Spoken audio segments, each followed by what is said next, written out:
So back in 2002, I was a child and SpongeBob came to Germany. So did Yu-Gi-Oh! Damn, 2002 was fire. I, of course, didn't start watching SpongeBob in 2002 because I was at the ripe old age of 4. And I probably didn't even know what a sponge or a bob was. So I was kinda there at the beginning, and that gives me the credentials to make this video.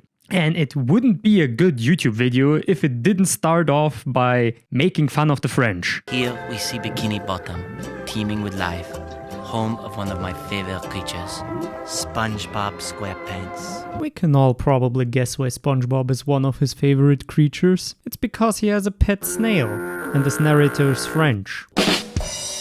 And also, he is a reference to Jacques Cousteau, the co-inventor of the first scuba diver suit. Mr. Beast!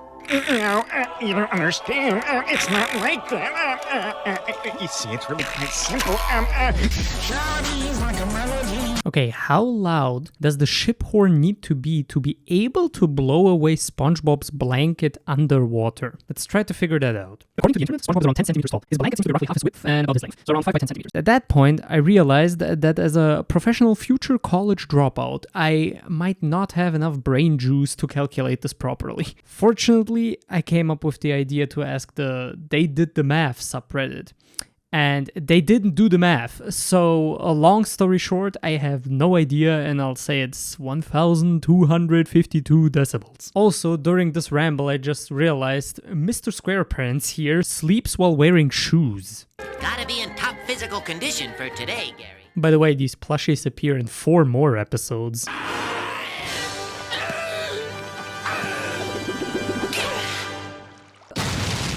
Did you realize that during the morning workout, in the background, every letter in I Love Pain is written in uppercase letters, except the I. So we wouldn't mistake it for an L, but it looks wrong. I'm ready. Okay, you can see SpongeBob going to work by walking to the left in this scene. But I remembered he usually walks to the right when going to work. So I first asked a friend and he said no.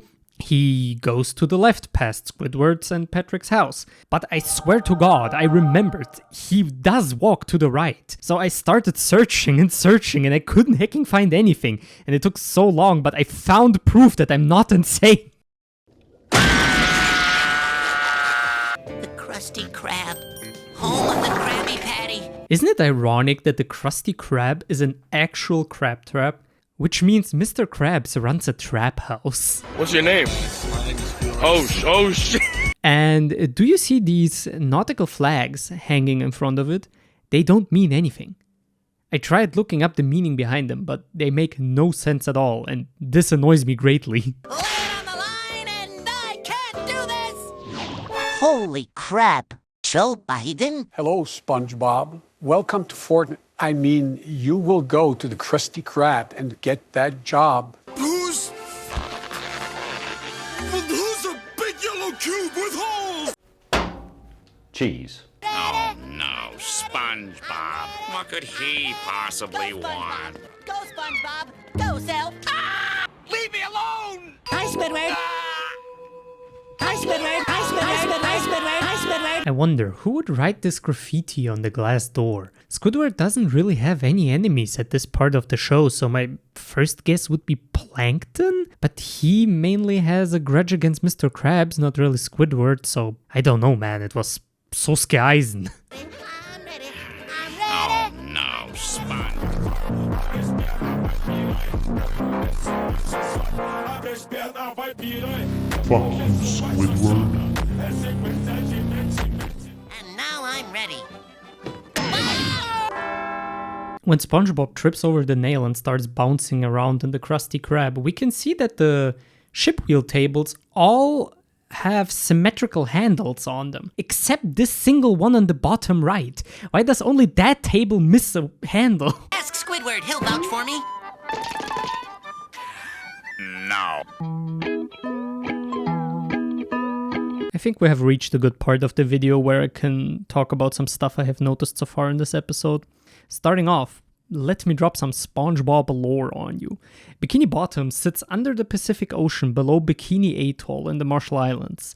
This place is pretty well known for being nuked by the US 24 times. I'm pretty sure this doesn't fall under the category of lore, but I noticed some differences in this pilot compared to the other episodes, which is completely normal, but I'm still gonna point it out. Starting with the characters, SpongeBob is darker, more of a rectangle, and his shoes are curved as heck. Patrick is darker and his pants seem to be paler. Squidward just seems to be generally paler. Mr. Krabs is darker and his eyelids are pink, not red like the rest of his body. And Gary's pupils are red, but in later episodes his iris is red and his pupils are black. And the differences aren't limited to the characters either. SpongeBob's pineapple only has one window, and Squidward's house appears to have a garden fence made from bamboo sticks. I also completely forgot and just realized that SpongeBob has two pets, Gary and the scallop in the cage. Go out and fetch me hydrodynamic spatula. Mr. Krabs wants SpongeBob to get him a hydrodynamic spatula. But doesn't hydrodynamic just mean something is efficient at traversing water? Which in SpongeBob universe terms means every single spatula. But I guess this one is so hydrodynamic it makes SpongeBob able to fly underwater. God, that sounds so stupid.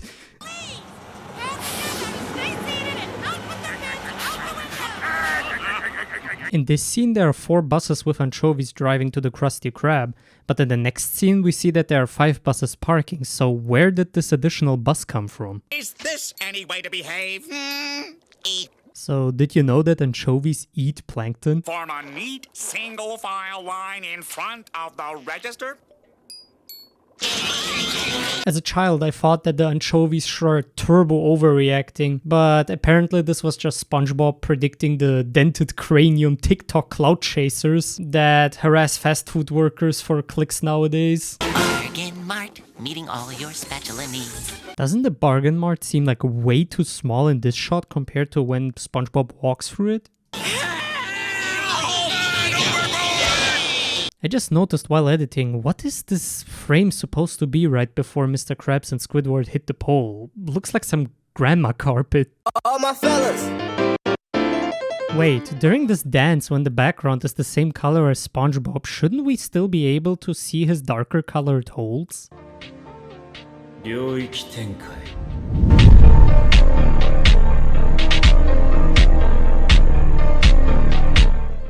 All my fellas!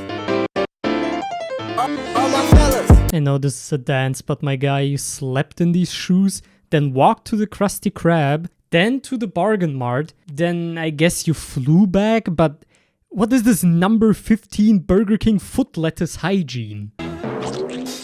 They left the last anchovy out since they already closed all the hatch doors on the buses, and I didn't see a single one of them pay either. Why does SpongeBob look like a crackhead in this transition? Counted out the booty. Unique to this pilot is also the color of the money. It usually has just the dark green color, but here they are twin colored. And also, we know that Mr. Krabs' office is to the left of the cashier register, and the kitchen entrance and the toilets are to the right. So where is he carrying off that money? I also just realized I thought Mr. Krabs' walking sound was just made to be cartoony this episode, but no, here it's different as well. They didn't give Mr. Krabs his iconic walking sound yet. Come on. Move it! One Krabby Patty, please.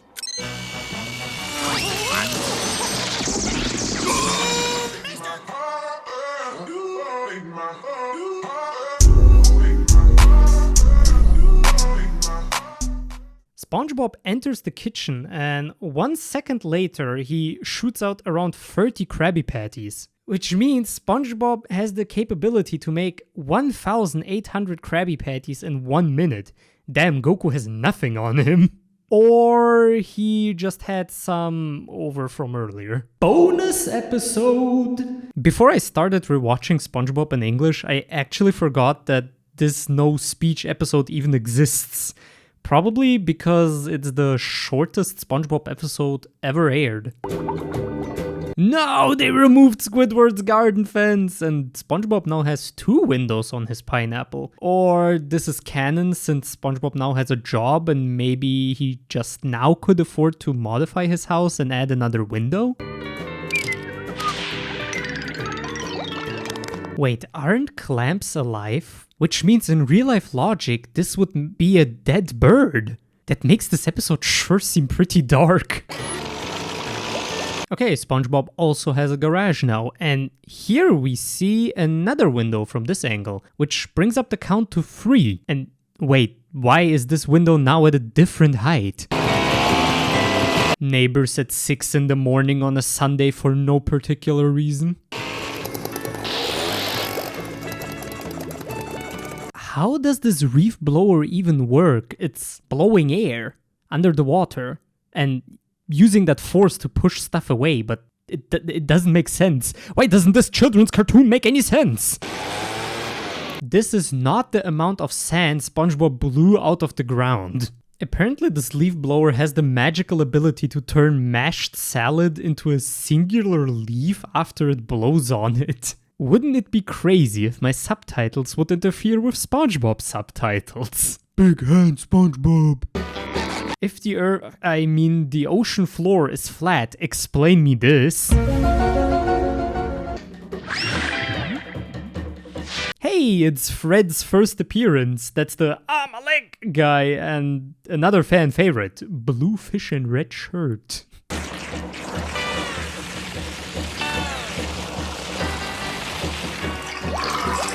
Wait, did SpongeBob just cause Armageddon? And is about to murder every aquatic life form in the Pacific? I'm at the